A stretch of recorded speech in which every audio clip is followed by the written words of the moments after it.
I'm William Cooper, and you're listening to The Hour of the Time. Hail, hail, rock and roll. Long live rock and roll. Rock, rock, rock and roll. Hail, hail, rock and roll. Up in the morning and out to school. The teacher is teaching the golden rule. American history, practical math. You're studying hard, you're hoping to pass. Working your fingers right down to the bone. The guy behind you won't leave you alone. Ring, ring goes the bell. The cook in the lunchroom is ready to sell. You're lucky if you can find a seat. You're fortunate if you have time to eat. Back in the classroom, open your books. Oh, man, the teacher don't know how mean she looks. Soon as 3 o'clock rolls around, I'm out of here, man, I'm going to town. finally lay your burden down. I'm nobody's fool, I'm nobody's clown. Close up your books, get out of your seat. This is a plan that can't be beat. Down the hall and into the street. My dancing shoes are on my feet. Up to the corner, round the bend. Can't handle this, just tell me when. Right to the juke joint you go in. I'm here, I said, it's me, Portland. Drop the coin right into the slot. You gotta hear something that's really hot. With the one you love, you're making romance. All day long you've been wanting to dance. Oh, yeah. I'm feeling the music from head to toe. Round and round you go.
Don't forget, folks, Monday, March 15th, 8 p.m., the Lafayette Hotel, 2223 El Cajon Boulevard, San Diego. I'll be giving a presentation called The Sacrificed King. I will show you, absolutely, with no doubt whatsoever, who killed John F. Kennedy. I'll tell you right now, but you're going to have to come and see this presentation before you'll believe it. He was actually assassinated by the Scottish Rite of Freemasonry. You will be amazed to see what Dealey Plaza really is. It's not just an innocent little park in Dallas at all. The occult symbology connected to the Kennedy assassination cannot be refuted by anyone. Don't miss it. Monday, March 15th, 8 p.m., the Lafayette Hotel, 2223 El Cajon Boulevard in San Diego. I will be there. The price of admission is $40. For CAGI members, it's $30. Bring your friends, bring your relatives. Once and for all, you will have the answer that you need, and you can begin to do something about this. All of you. Because I'm going to be giving you some things that we can do to stop this in its tracks during this series. Also, we need money, folks. We need donations to stay on the air. If you want this show to stay on the air, make a check or money order out to WWCR, not to me. I don't want your money. It goes right directly to the radio station. Make checks or money orders out to WWCR, not to me.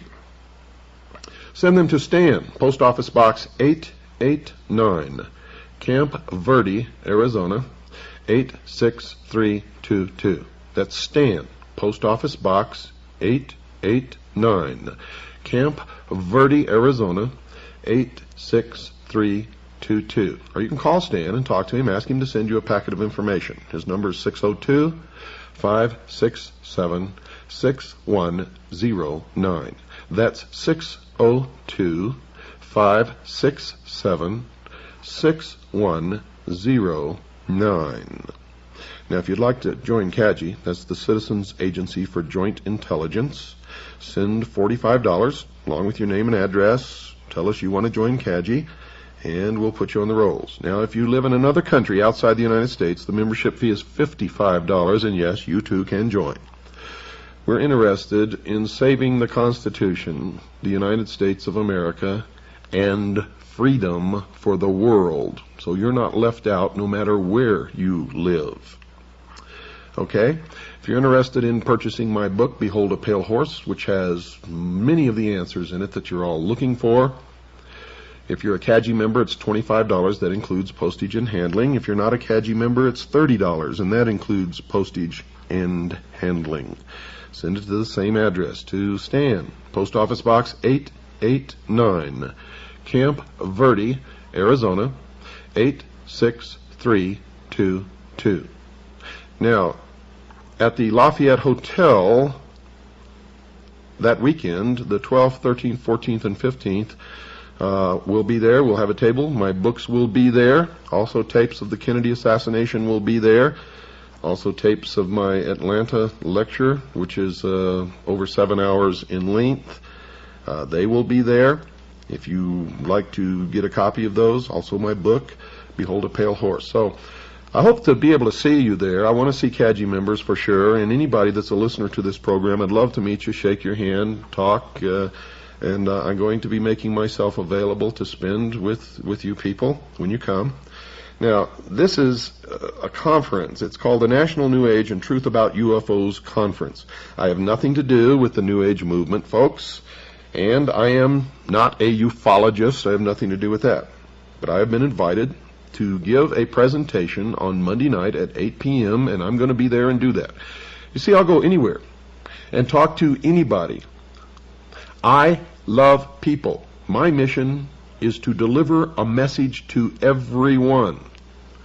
One of the reasons that the New Age movement has made such inroads is that most of you out there have abdicated. You've given it up to them. You see, anybody can get a table at any of these conferences, if you want to call them that, or shows, or whatever you want to call them, meetings, expositions, Anybody can buy a table. All you have to do is write to the organizers, say you want to buy a table, pay your money, and you got a table.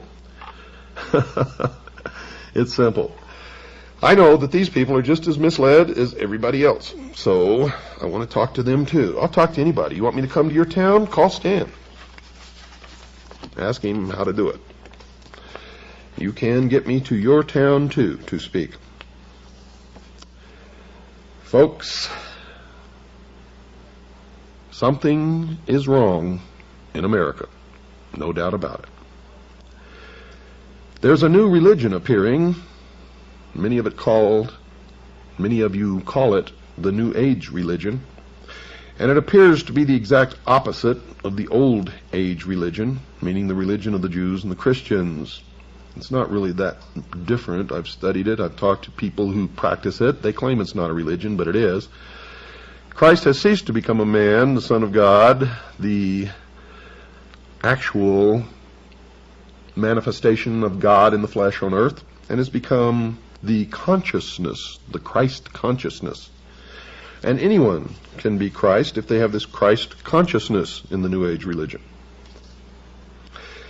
Now, these are the two religions, the Christian religion and the Jewish religion, that set the United States on its course, because these religions taught that mankind had some basic human rights. They held that the family was the basic unit in all of the world.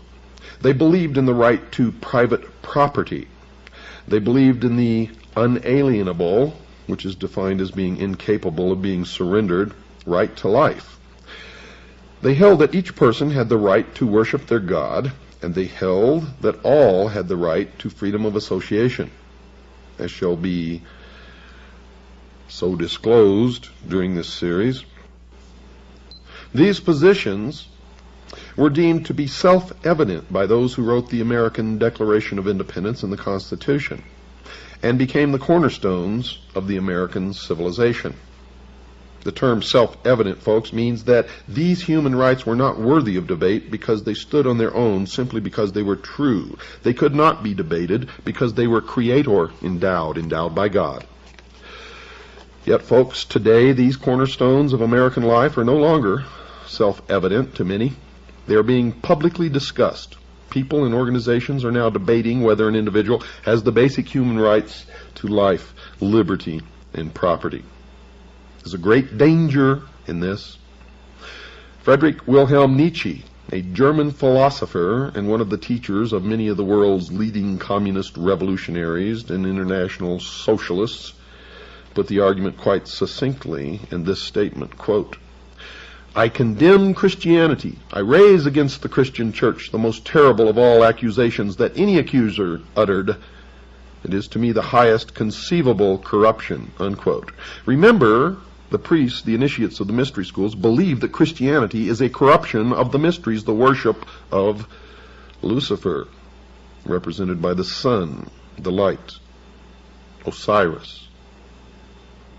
Tex Mars, an author who has written in opposition to the New Age, wrote this about their hatred of the Christians, quote, "The New Age believer is told, you could be a god in the next instant if only those horrible Christians weren't around with their poisonous attitudes," unquote. That thought was illustrated by another of the important New Agers, David Spangler, who wrote this in his book entitled Reflections on the Christ. Quote, "We can take all the scriptures and all the teachings and all the tablets and all the laws and all the marshmallows and have a jolly good bonfire and marshmallow roast because that is all they are worth," unquote. So the New Age, like the Masons, feel that Christianity is the enemy, a force to be countered not by open debate, but by contempt and ridicule, and as shall be illustrated later, by even murder. And remember, the source of the New Age movement is the order of the Freemasons. Other parties wish to join the debate. In 1911, the Socialist Party of Great Britain published a pamphlet entitled Socialism and Religion, in which they placed their position about religion into the arena. Quote, "It is therefore a profound truth that socialism is the natural enemy of religion. A Christian socialist is in fact an anti-socialist. Christianity is the antithesis of socialism, unquote. So the socialist, the New Ager, and the Mason have declared war on the Christians. And, as in every war, the enemy must be defeated, even by bloodshed if necessary. This war has deep roots in history, and I will cover those roots so that you will understand it perfectly where this came from. This war is no different. Bloodshed is anticipated by all parties in the battle. Lavetti Lafferty and Bud Hollowell, two New Agers, started the discussion about how their religion sanctions the use of violence against the Christian community. They wrote the following in their book entitled The Eternal Dance, quote, "This is a time of opportunity for those who will take it," apparently meaning the New Agers, the initiates of the mystery religions, socialists. "For others," apparently the Christians, "if the earth is unsuitable for them, if they will not accept the New Age religion, they will go on to other worlds," unquote, which simply means they will be exterminated. You better listen to me, folks. I am a messenger, and my message is unmistakable, and it had better not fall upon deaf ears, for those deaf ears will be rendered dead in the coming New World Order. Another New Age spokesman, Maharishi Mahesh Yogi, the guru sought out by the rock and roll group known as the Beatles and others, has been quoted as saying, quote, "There has not been and there will not be a place for the unfit. The fit will lead, and if the unfit are not coming along, if they will not accept the New Age religion, there is no place for them. In the age of enlightenment, there is no place for ignorant people. Non-existence of the unfit has been the law of nature," unquote. Another example of New Age thinking on this vital issue came from a pamphlet available in a bookstore selling New Age material. It was published by something called the Guardian Action Publications of New Mexico, and it was entitled Cosmic Countdown. This pamphlet alleged that it had received these thoughts from something called higher intelligence, and it directed its attention to the hunger disease problem in the third world, and the pamphlet simply stated, quote, "The world should be forewarned to be on the lookout for diseases which have been suppressed for years, suddenly rearing their ugly heads and decimating populations already on the verge of starvation in the third world nations. Although these peoples will eventually be replaced by the new root race about to make its appearance in a newly cleansed world, nevertheless, for the moment, this is a tragedy," unquote. You see, they have made incredible admissions, but none of you are looking, none of you are reading, none of you are absorbing. In fact, most of you are so stupid that you think that the only thing you should read is what you personally believe in or agree with. How can you exist in this world ignorant of the opinions and the writings and the thoughts of everyone else, including your enemies? The words reveal an incredible scenario. You see, these people in the third world nations are going to be entirely replaced by what they call, quote, "a new root race," unquote. That eventuality will not be a tragedy. The tragedy is that these people are dying now due to starvation and disease, but when they die later or they're all gone and they're replaced by the new root race, that won't be a tragedy. The concept that a new race of people will inhabit the world in the New Age millennium has been expressed by other believers in the religion. Ruth Montgomery, previously mentioned, has written about that change. Quote, "Those who survive the shift will be a different type of people from those in physical form today, freed from strife and hatred, longing to be of service to the whole of mankind. The souls who helped to bring on the chaos of the present century, apparently the Christians and the Jews, will have passed into spirit to rethink their attitudes," unquote. To show that the New Agers are talking about the physical death of the enemy, one must only search the writings of other New Agers. Another believer to write on the subject of the destruction of those who will not accept the new religion was Ruth Montgomery, and she has been quoted as saying in a transcribed interview carried by a magazine called Magical Blend, quote, "Millions will survive and millions won't.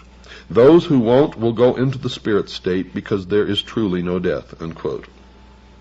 Estimates of the number to perish have been made by some New Agers. One who has made such an estimate is John Randolph Price, who was quoted by Tex Mars in his book about the New Age, and he said that, quote, John Randolph Price was told by his spirit guide that up to 2.5 billion might perish in the coming chaos, unquote. And we already know that the goal of the plan called Global 2000 is to deplete the population by 2 billion people by the year 2000. Now, that estimate is about half of the current world population, 2.5 billion. Another estimate of the number required to die because they will not accept the new religion was offered by the so-called Tibetan master, Dwal Kul, who has said in one of his channeling experiences that 1/3 of all humanity must die by the year 2000. That would be about 2 billion people, at least. Channeling is one of the strange activities occurring inside the New Age religion. I have witnessed this, and I can tell you most channelers are just fraudulent con artists who are taking the money of those who pay to hear this channeling from dead spirits or ancient teachers or other world spirits. Some of the believers claim that they have the ability to call forth the deceased spirit of someone who lived many years before. Quite often, these spirits claim to be the ascended masters, those who have gone on to discover the eternal truths of all creation. One such believer who claimed to be in touch with a master was Alice Bailey, previously mentioned. Her spirit called himself Dwal Kul, and she claimed he spoke through her, saying, quote, Death is not a disaster to be feared. The work of the destroyer is not really cruel or undesirable. Therefore, there is much destruction permitted by the custodians of the plan, and much evil turned into good, unquote. Now, just what the plan constituted was told to the world by Benjamin Krim, another New Age leader. He placed an advertisement in about 20 newspapers all over the world on April the 25th, it's April the 25th, 1982, that defined the term. The ad read in part, quote, What is the plan? It includes the installation of a new world government and new world religion under Maitreya, unquote. But perhaps the most startling example of the teachings of this new religion came from the pen of Barbara Marx Hubbard, one of their most articulate writers, and she wrote in her book entitled Happy Birthday, Planet Earth, quote, The choice is, do you wish to become a natural Christ, a universal human, or do you wish to die? People will either change or die. That is the choice, unquote. So the people of the world will be given a choice. They will choose to accept the new religion, or they will choose to die. The battle lines are drawn. Choices will have to be made. I have made my choice. What is yours? Some of the leading socialists of the past have shown that they too have chosen up sides. One such individual was Adolf Hitler, the head of the German government during World War II, who held no conviction that the murder of over 50 million people during that war was wrong. He considered himself to be an agent of this unseen God in reducing the population of people that he held to be undesirable. He wrote, quote, I have the right to exterminate millions of individuals of inferior races which multiply like vermin, unquote. And he did what he considered acceptable inside his religion. Those who did not believe in his new religion had no choice, and they perished. The evidence that Adolf Hitler was a New Ager will be presented later in this series. Another of the leading spokesmen for the socialist position was George Bernard Shaw, a well-known writer during his day.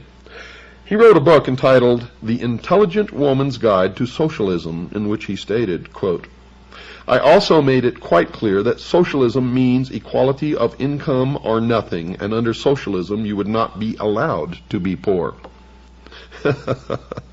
You would be forcibly fed, clothed, lodged, taught, and employed whether you like it or not, whether you're useful or not, even if it were discovered that you had not the character and industry enough to be worth all this trouble. You might be executed in a kindly manner, but whilst you were permitted to live, you would have to live well, unquote.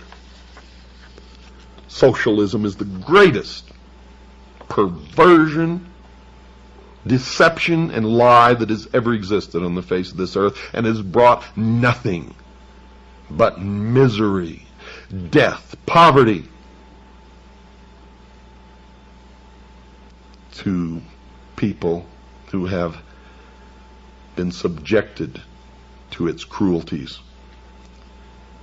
The Masonic writer Albert Pike placed the Masonic order into the discussion when he wrote this in his book Morals and Dogma. Quote, "It is not true to say that one man, however little, must not be sacrificed to another, however great, to a majority or to all men. That is not only a fallacy, but a most dangerous one. Often one man and many men must be sacrificed to the ordinary sense of the term to the interest of the many. The interest and even the life of one man must often be sacrificed to the interest and welfare of his country." Unquote. The religious view is that the sacrifice of one life for the interest of the many is murder, and those who believe in the God of the Bible are told not to commit this act. The commandment against this practice is contained in Exodus 20, verse 13 of the Old Testament, and in Matthew 5, verse 21 in the New, and is simply expressed in these simple words, quote, "Thou shalt not kill," unquote.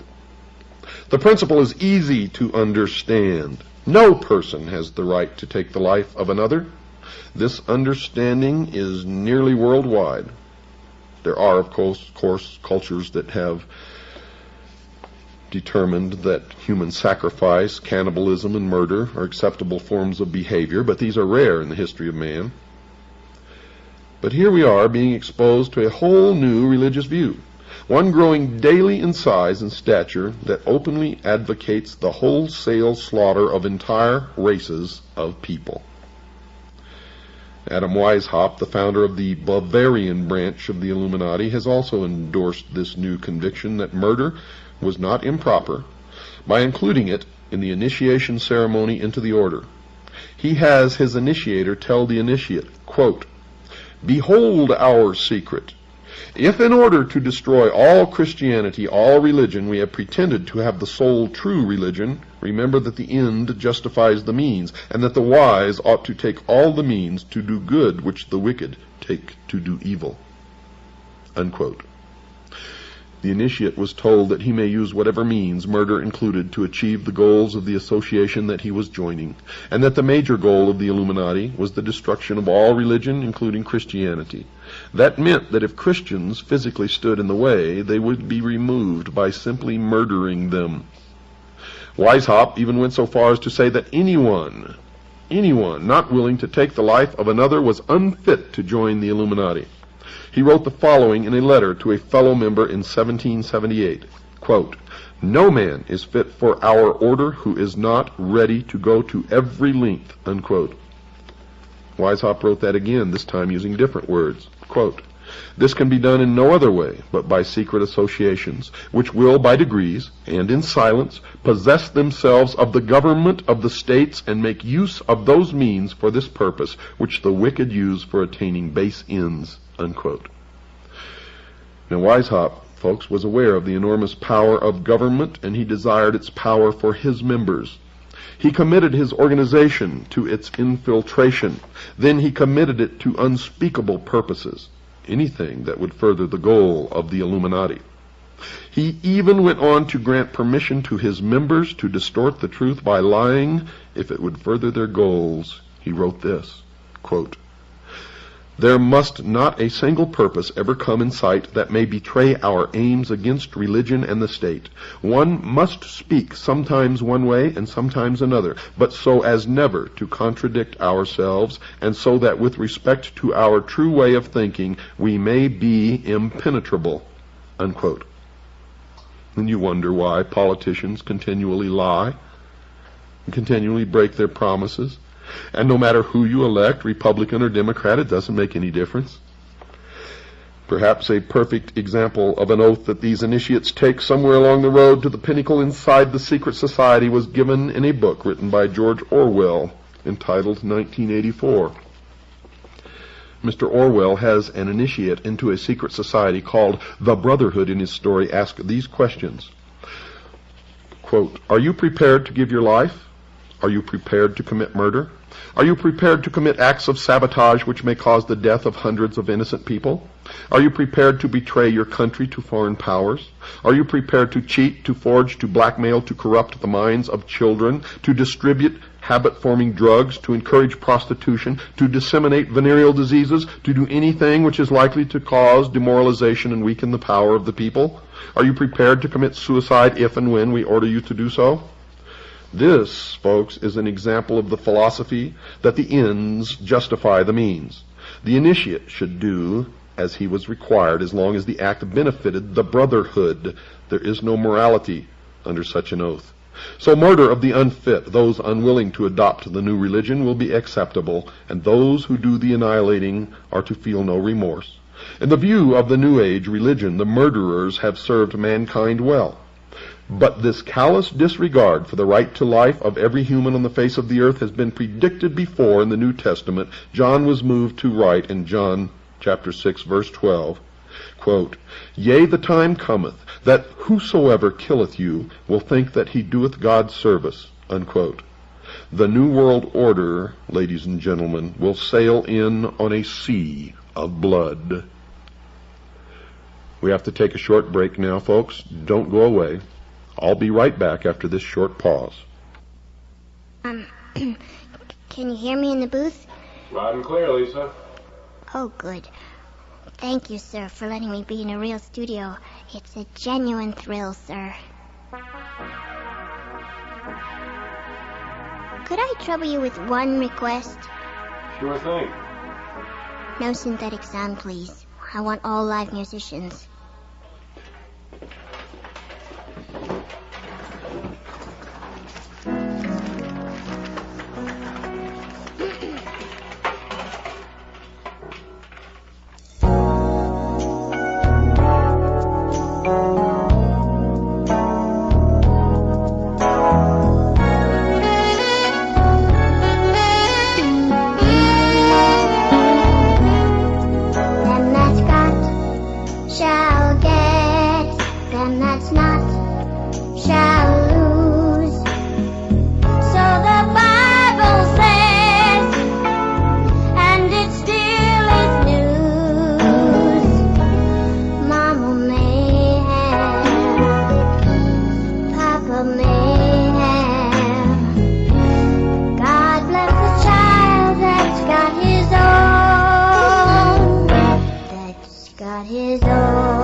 Well, that was lovely, Miss Lisa. Very soulful. Thank you, Mr. Murphy. Now let's play a little blues.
Don't forget, folks, Monday, March 15th, 8 p.m. to 11, Lafayette Hotel, 2223 El Cajon Boulevard in San Diego.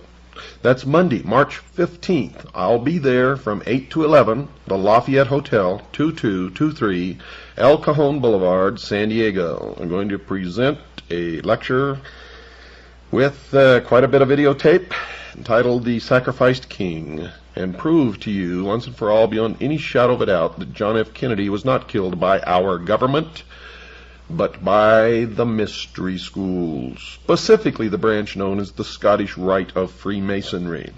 You will see the missing frames, the footage of the Zapruder film that the public has never been allowed to see before. You'll see it with your own eyes. You're going to see and hear things that are going to stretch the bounds of credibility, stretch your imagination, but it will all become clear to you. You will have no doubts when you walk out at the end exactly who killed Kennedy and why. Well, let's continue here. The New Age religion, folks, is going to have a worldwide leader, a charismatic political and religious leader that they call Lord Maitreya. At least so far that's who they call him, or that's what they call him. This individual, as far as I know, has not made his public appearance yet, but the New Agers claim that he is on the earth at the present time. They claim that he came to live with the Asian community in East London, England, in July 1977 by descending from his ancient retreat in the Himalaya mountains along the border of India and Tibet. They further believe that his imminent emergence into full public view is assured. They also claim that this individual is the one that the Christians call Christ, the Jews call the Messiah, the Buddhists call the fifth Buddha, the Hindus call Krishna, and the Muslims call the Imam Mahdi. In other words, all of the major religions of the world are awaiting the arrival of this one individual. It is their claim that this one individual living now in London is the one expected by all of these religions. However, when we search London with a fine-tooth comb, we can find no trace of any living individual named Maitreya or fitting this description, or recognized as this religious leader. Isn't that strange? And they say that he is on the earth now, patiently waiting for the appointed time to reveal his existence to the peoples of the world. They say that he will apparently assume the leadership of all of these religions, and when he does, he will create a one-world religion. The New Agers have written that in the esoteric tradition, previously defined as being intended for or understood by only a chosen few as an inner group of disciples or initiates, in other words, the esoteric means hidden. They claim that the word Christ is not the name of an individual, but the name of an office or function within the spiritual hierarchy of masters. They claim that the masters are a group of perfected men who have guided human evolution from behind the scenes for centuries, and they believe that this Lord Maitreya is that Christ. Now, Manly P. Hall has written of this individual by identifying him as, quote, the way, the truth, and the life, which coming to every life redeems all who accept it, unquote. Tex Mars has quoted this individual as saying, quote, my army is ready for battle, my masters of wisdom and myself at the head. That battle will be fought for the continuance of man on this earth. Rest assured that my army shall triumph, unquote. Well, it appears that the battle to be fought between the followers of Lord Maitreya and the rest of humanity is still in the future. But at least one of the participants has an army already prepared. How about you? One who claims to have seen the birth in a vision of someone who seems to fulfill the requirements of this Maitreya was astrologer Jean Dixon. Her major claim to being a prophet is her prediction, reportedly made before the event of the assassination of President John Kennedy in 1963. However, her credentials were dealt a serious blow in 1968 when she also prophesied that the Soviet Union would be the first to put a man on the moon. Another of her prophecies was that the Republican Party would be victorious in 1968. and it was with the election of Richard Nixon, a Republican. But she also predicted that within the following decade, 1970 to 1979, the two-party system, as we have known it, will vanish from the American scene. She further predicted that Richard M. Nixon had excellent vibrations for the good of America and would serve the country well. So you can see that she is a very accurate person from which to judge the course of the future. If you want to know the truth, folks, I am the most accurate prophet of future events in history. In history. Those who question her inability to correctly predict that America, not the Soviet Union, would become the first to place a man on the moon, and that the two-party system has not vanished from the scene, and that President Nixon apparently did not have good vibrations for this nation, and would later be removed from office by the event commonly referred to as Watergate, can only presume that she must have been given inside information about the assassination of President Kennedy. And that would account for her knowing at least, in that event, the true future. Secondly, one can only wonder why this non-prophet should be listened to about anything after her appalling record on prophecies, but there is reason to believe that she might have been asked to write an account of this vision of the important birth by the New Age religion, because they wanted the official imprimatur of someone commonly referred to as a prophet. In other words, folks, her prophecy might have been written to legitimize his claim to be a man-god, so that when this individual made his public appearance himself, the public would marvel at the fact that his birth had fulfilled a prophecy. But in any event, Ruth Montgomery wrote a book about her entitled The Gift of Prophecy, in which she wrote about the very revealing and intriguing vision that Jeane Dixon allegedly had. Quote, "The vision, which Jeane considers the most significant and soul-stirring of her life, occurred on February the 5th, 1962. She saw the brightest sun she had ever seen." Isn't it funny how that sun always pops into this stuff? Now remember that reference to the sun, folks. "Stepping out of the brightness were a pharaoh and Queen Nefertiti." Remember here that these two individuals were Egyptians. Now this will become significant later on. In fact, it's already significant if you've been listening to this show. The couple thrust forth a baby as if offering it to the entire world. Now another interpretation, because they sprang from the sun, could be that this is Osiris and Isis and the child is Horus, and that is exactly the esoteric, real interpretation, although Jeannie Dixon never said this. Jeane looked at the baby and then said, according to the author, quote, "I knew here is the beginning of wisdom," unquote. Remember what I told you?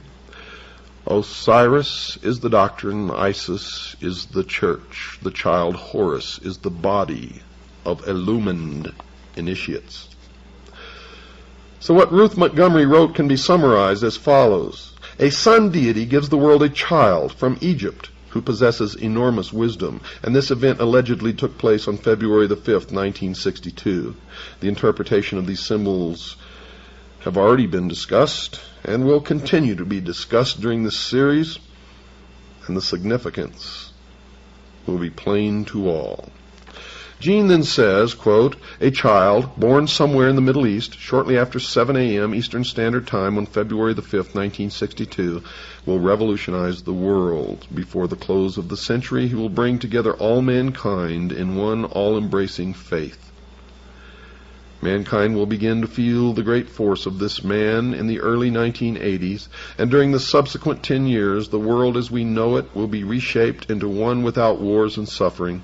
His power will grow greatly until 1999, and this year is extremely significant, as will also be discussed, at which time the peoples of this earth will probably discover the full meaning of the vision," unquote. So according to this vision, a child born on February the 5th, 1962, will grow up to bring a one-world religion onto the face of the earth, and his efforts will be successful in 1999. The New York Times newspaper, folks, ran 3 consecutive articles on the conjunction of 5 planets, the sun, the moon, and an invisible body that astrologers call Ketu, starting on February the 4th, 1962. The first article stated that the various bodies moved into rough alignment in the constellation Capricorn at 7:05 a.m. New York Times. A Capricorn, remember, is the goat. In history, the goat was the goat of Mendes, or the ram. And the newspaper article also says that they would remain in that alignment until 7:17 a.m. New York time Monday. The goat of Mendes, the ram, is also another word or another name for Lucifer, Satan. However, the article went on to say that most of the people in India became alarmed because most astrologers were making predictions of disasters. There were a few astrologers who were predicting good for the world as a result of this alignment, but few Indians appeared to be paying them much heed. Now couple that with Gene Dixon's prediction that the child was born on February the 5th, 1962, midpoint in this alignment. And what do you get? They're going to great pains to prepare the world for something. Astronomers did not consider the event to be rare, however, and the article went on to report that the same configuration had occurred several times in the past. The last time being in April 1821, and then it occurred twice. The article reported that Dr. Kenneth L. Franklin of the Museum of Natural History, Hayden Planetarium in New York, had commented that year does not seem to be a year of any remembered disasters. He was then quoted as saying, "And that year isn't famous for anything, as far as I know." Dr. Franklin also commented on the body the astrologers call Ketu. He speculated that it may be some sort of astrological addition used to make everything come out right. He then added that he believed Ketu to be the invisible planet that is frequently taken into account in astrological reckonings, but that he had no idea how it was possible to keep track of something that no one could see, and as far as he knew, didn't even exist. The Times carried another article the next day, Monday, February the 5th, 1962, the date that this supposed child was born, and it repeated the concern of the Hindu astrologers. In fact, that headline read, "Hindu astrologers still say it's doomsday," and the subheadline read, "Peaceful beginning of planetary event is viewed gravely." Now, the third article in the series ran on Tuesday, February 6th, 1962, and carried the headline, quote, "Doomsday in India, uneventful," unquote. The article reported that the Indian astrologers had predicted a variety of disasters, earthquakes, tidal waves, devastating fires, and warfare, to name but a few, but that none of these events had occurred. Furthermore, the article reported that Hindu priests had claimed that the reason nothing had happened was because their prayers to their God had been answered. But folks, none of these 3 articles mentioned the birth of anyone on these 3 days. Furthermore, none but a few astrologers had believed that something good was going to happen, and that only a few in India had even listened to them. Only Gene Dixon, another astrologer, had seen a vision of something beneficial, in this case the birth of a baby full of wisdom at about the midpoint of the 3-day affair. One can only wonder if once again she missed the mark and was involved in another error, or if she was intentionally made to set up the world to welcome someone named Lord Maitreya. In any event, these people claim that the Lord Maitreya will appear shortly to the entire world and start everyone off on a road to a one-world religion. Helena Petrovna Blavatsky, in her book entitled The Secret Doctrine, called him, quote, "the Dragon of Wisdom," unquote. So it appears that the one call that Gene Dixon made that appears to match other comments is her statement that the baby she saw in her vision was full of wisdom. If the baby she claimed to have seen in her vision was Lord Maitreya, then she was right, because others have claimed that Lord Maitreya is full of wisdom. However, there is still reason to believe that she was given inside information by some New Agers who wanted to have this Lord's birth prophesied so that when he did surface, the New Agers could claim that his birth had been a fulfilled prophecy. So the world awaits the visible appearance of Lord Maitreya. Ladies and gentlemen, dear listeners, so that you would realize that I'm not making any of this up, I took last night's program and tonight's program verbatim from the introduction all the way through Chapter 3 of a book entitled The New World Order by my good friend A. Ralph Epperson. Again, the title of the book is The New World Order by A. Ralph Epperson, and you can order that book in any good bookstore. If you can't find it in your area, contact us and we will make arrangements with Mr. Epperson to be able to furnish that book to you if you would like to purchase it. I also recommend that you purchase my book, Behold a Pale Horse. It's a handbook for what's going to happen in the coming years, especially in this country. And without it, you will be crippled. If you would like to purchase my book, Behold a Pale Horse, if you're a CAGI member, send $25. That includes postage and handling. If you're not a CAGI member, send $30. That includes postage and handling. Also ask for a packet of information on how to join CAGI and all of the other things that we have available for you. Send it to Stan at Post Office Box 889, Camp Verde, Arizona, 86322. That's P.O. Box 889, Camp Verde, Arizona, 86322. Or you can call Stan at 602-567-6109. That's 602-567-6109. While you're at it, folks, reach way down deep into your pockets. Make a check or money order out to WWCR to help us pay for this airtime. If you like this show, if you want it to continue, then please make out a check to WWCR and send it along with your request for information to Stan. Folks, we are nearing the end of the road of civilization as we know it unless we wake up. Unless we take control and make sure the future is what we want it to be. And one of the things that we must do now immediately is stop fighting amongst each other. Stop fighting the man who doesn't look like you, or the woman who doesn't look like you, the people who have a different skin color than you do. We must learn to live together, and it's nobody else's business what somebody else's religion is. It doesn't hurt us if they want to practice their religion as long as they are not hurting us in the process. So why go to war with them? We are all brothers and sisters in this world, no matter who we are. Let's learn to live together and love each other. Good night, and God bless each and every one of you.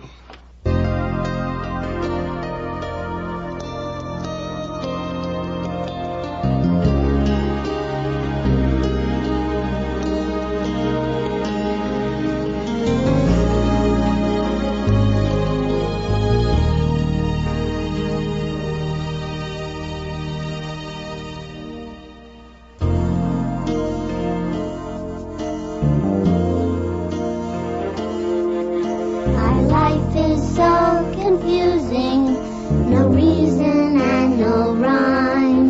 We've got this funny feeling, getting old before our time. Give me what you got, give me what you got, I want what you got, give me what you got. What kind of luck brings such confusion? Shuts out the sun and kills all gleam. What are these blues? We're here to tell you. It's sibling rivalry. I don't want to share, I want to make you nuts. Give me what you got, gotta have it all. Sometimes I see her doing homework. I'm working hard all by myself. And who can stand a happy sister?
we're trying not to boast. But we can't help believing that we'll always be this close. Siblings find it oh so hard when it comes to giving. Everyone's tried changing background for a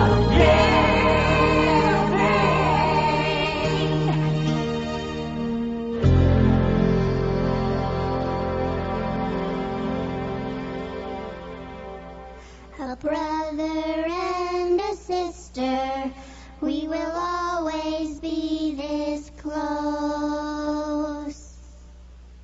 Let go of my hand, Lisa.